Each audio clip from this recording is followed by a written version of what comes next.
Everyone, welcome back to kids grow. आज हम पढ़ेंगे sound of E. RED red, red लाल। HEN hen, मुर्गी। TREE ट्री, पेड़। PEN पेन, कलम।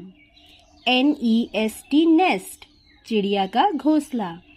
NET नेट, जाल। BED बेड, बिस्तर। EGG एग, अंडा। MEN मैन, आदमी। KEY की, चाबी। BELL बेल, घंटी।